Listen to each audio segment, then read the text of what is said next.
रूस पर यूक्रेन का पलटवार हुआ है। यूक्रेन ने मॉस्को पर ड्रोन हमला किया। रूसी एयर डिफेंस ने हमले रोके।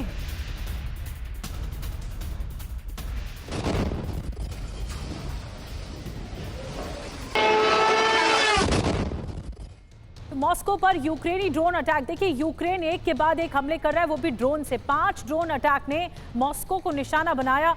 रूसी एयर डिफेंस ने ड्रोन को इंटरसेप्ट किया है। हमले के बाद पूरे मॉस्को को एयर अलर्ट पर रखा गया है। सभी एयर डिफेंस सिस्टम को सक्रिय किया गया है। रूस बॉर्डर पर भी यूक्रेन का जो ड्रोन अटैक है वो हुआ है। तो एक के बाद एक कई जानकारियां मिल रही हैं।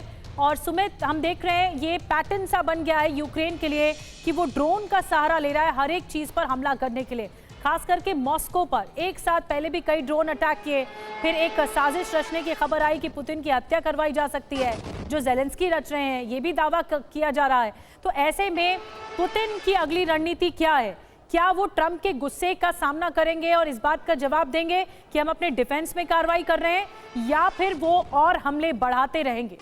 देखिए, वैसे तो मैं बताऊं कि अगर आप पूरे समीकरण को देखें तो खासतौर पर आपको ऐसा लगेगा कि शायद व्लादिमीर पुतिन डोनाल्ड ट्रंप को बहुत सीरियसली लेते नहीं है। पहले आपने याद होगा कि डोनाल्ड ट्रंप ये कहते नजर आए थे कि वो बहुत अच्छे दोस्त हैं पुतिन के और पुतिन की बातें वो समझ रहे हैं, और पुतिन ने भी उनकी कई बातों को एग्री किया। लेकिन अब एकाएक वो लगातार जिस तरीके के अपने बयानों के लिए फेमस है, उन्होंने कहा कि बहुत नॉनसेंस कर रहे हैं और बहुत क्रेजी हो गए हैं पुतिन। और ये शायद इसलिए है क्योंकि शायद व्लादिमीर पुतिन ये मैसेज बहुत क्लियर दे चुके हैं कि वो अपनी स्ट्रैटेजीज पर, रूस अपनी स्ट्रैटेजीज पर, अपनी जो एडवांसमेंट चल रहा है अपने ऑपरेशंस का, उनसे पीछे हटने वाले नहीं है। तो शायद ये डोनाल्ड ट्रंप अभी मैसेज अपनी जनता को भी देने वाले हैं कि उन्होंने कोशिश तो की, लेकिन अब वो कोशिश लगभग फेल हो चुकी है। दूसरा, ड्रोन की अगर आपने बात की, दरअसल यूक्रेन ने बहुत अच्छे से समझता है कि वो अगर मिसाइलों से, फाइटर एयरक्राफ्ट या किसी भी तरीके से अगर रूस पर हमला करेगा तो उसके एयर डिफेंस सिस्टम, चाहे वो S-400 हो या S-500 हो, उनसे वो अटैक को निष्क्रिय कर देगा। तो ड्रोन ऐसे एक ऑब्जेक्ट हैं जो लो फ्लाइंग ऑब्जेक्ट होते हैं, जिनको काउंटर कर पाना बहुत मुश्किल होता है। लेकिन शायद